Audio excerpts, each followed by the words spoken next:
Boker Tov, Shavua Tov. Dans Parashat Mishpatim,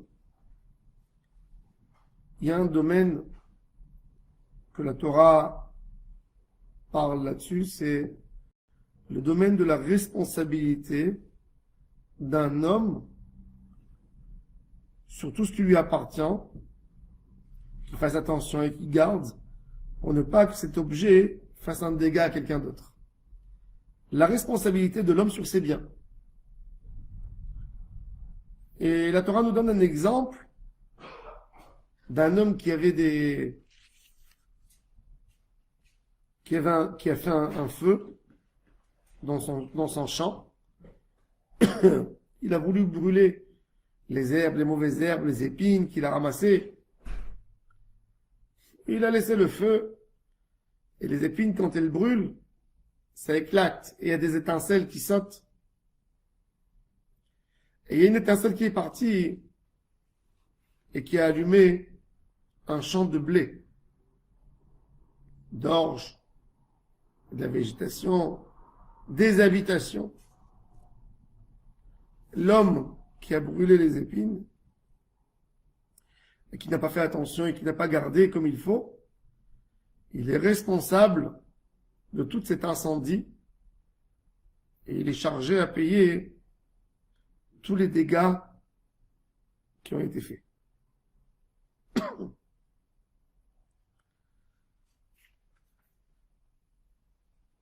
Shalem yeshalem ha'mavir et ha'be'era. Il dit au Ohr HaChaim HaKadosh, il y a ça aussi dans des dimensions spirituelles. Des fois, et moi je parle avec un langue, je donne un exemple simple qui nous correspond plutôt à nous tous. Il y a un homme qui est faible moralement, un moment, dans sa vie. Et il se permet à la maison de faire quelque chose qui n'est pas bon selon toute norme. Et il dit, laissez-moi tranquille maintenant, je suis fatigué, ne m'embêtez pas, vous voyez ce que je fais, ne faites pas ce que je fais. Et il allume son petit feu, qui brûle sa neshama à lui. Mais entre-temps, il ne se rend pas compte qu'il y a des petites étincelles qui sortent et qui allument le champ d'à côté.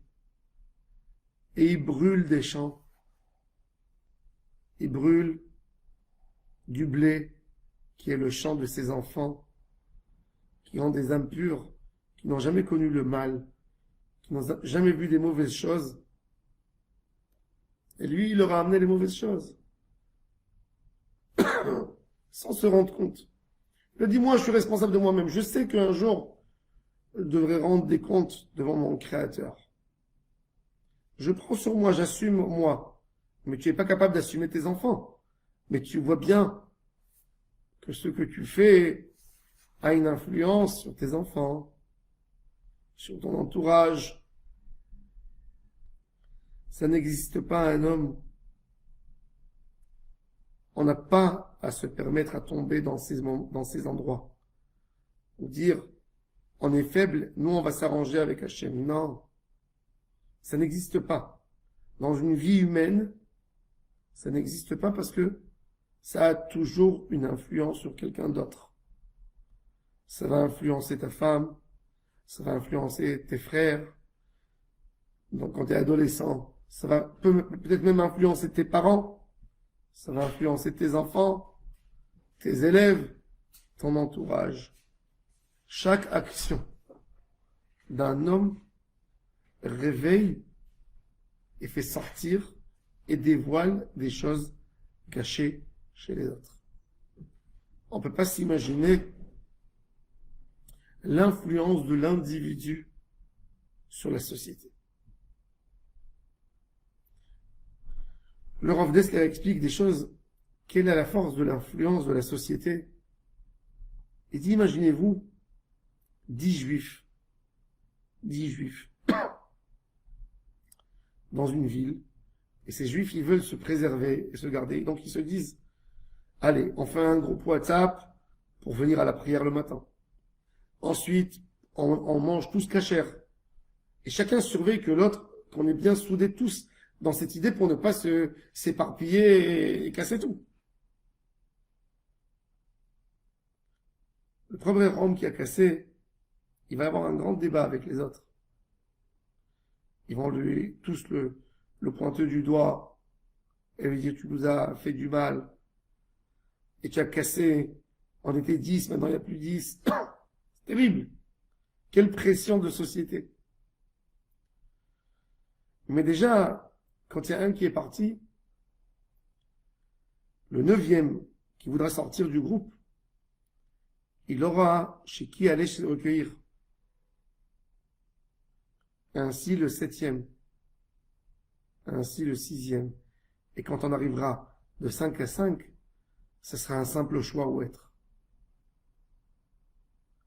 Et ça, il faut faire attention. Ça, il faut faire attention. Quand le feu est chez toi dans les mains,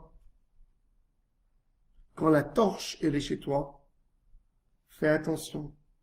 Préserve-la, garde-la, protège-la pour ne pas qu'il y ait une étincelle qui sort et qui brûle des champs, qui fait des feux terribles, que tu ne sais même pas comment tu peux gérer. Cet homme, il a ramassé les épines de son champ. Avec la fourche, il a ramassé, il les a pris, il les a mis de côté, il a vu que ça a bien séché. Allez, ça lui prend du temps, au lieu de les prendre, de les ramasser et de se faire piquer les doigts, il va mettre un petit feu, après il va tourner la terre, et on a fini, on n'en parle plus. Mais quand il a allumé le feu, il est parti faire d'autres choses qu'il avait parce qu'il a dit, ça ne va pas se propager. Il n'a pas où se propager le feu. Mais il a oublié que le feu envoie des étincelles aussi. Et voilà, et c'est comme ça que ça brûle. Il n'y a jamais. Les grands incendies, c'est pas parce qu'il y a des gens qui ont décidé d'allumer. Non. C'est parce qu'un homme a oublié une veilleuse. C'est parce qu'on a oublié une bougie. C'est parce qu'on a oublié le gaz. C'est parce qu'on a mis quelque chose pour couvrir un plat, pour qu'il chauffe, et on a oublié d'enlever. Parce qu'on a mis des habits à sécher à côté d'un four. De là vient l'importance pour tout homme de calculer ses actions quand le feu est encore dans ses mains, quand j'arrive à gérer.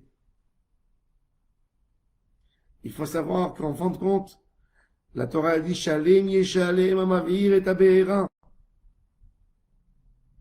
Un homme qui a fait des avérotes.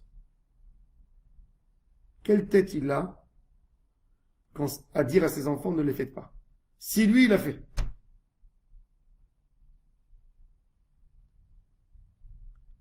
Un jour il y a un père qui m'a appelé, il m'a dit que son fils fume des choses pas bien.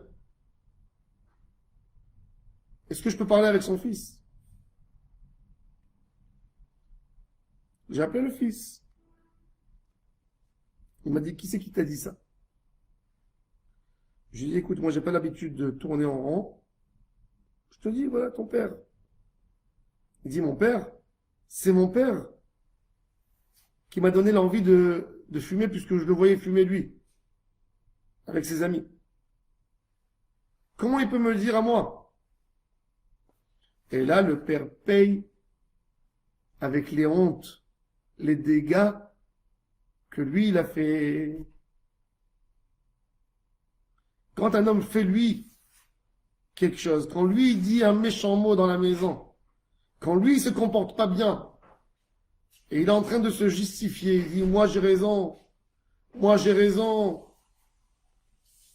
Akadosh Baruch Hu lui met un miroir.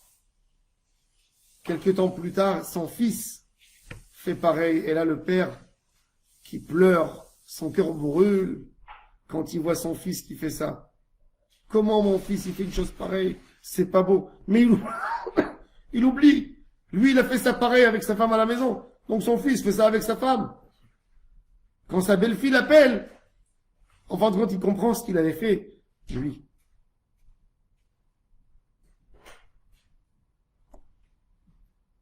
Rappelons-nous toujours de cette notion. On est toujours responsable. Ça n'existe pas. Je fais ma vie. Qui n'apprennent pas de moi. Non. Ils apprennent de toi. C'est comme du feu. Il y a une étincelle forcément qui va d'un endroit à l'autre. Tu peux rien faire contre. C'est la réalité, c'est la vie. Et c'est à toi de se plier à cette règle. Tu dois savoir que tu vis dans un monde qui fonctionne uniquement de cette manière. Chaque action que tu as fait, elle va avoir une conséquence, ou sur un de tes enfants, ou sur un de ton entourage, et ne sois pas étonné après quand ça arrive. Et la facture finale, qui c'est qui va payer? C'est toi. C'est ce que la Torah a dit. Ce qui est valable dans les dîners mamonot est valable dans les dîners nefashot, est valable dans la rouchaniout de l'homme, est valable dans l'éducation des enfants. Et ça doit être pour nous tous quelque chose qu'on doit répéter matin, midi, soir. Hashem yebezrenu. Qu'on soit collé à des bonnes valeurs. Qu'on garde le feu pour des choses kadosh. Que même s'il y a une étincelle qui sort, ça sera une étincelle de Kedusha qui va alimenter nos enfants, qui va alimenter notre entourage pour se rapprocher à Hashem Yitbarach. Baruch Adonai Le'olam. Amen. Amen.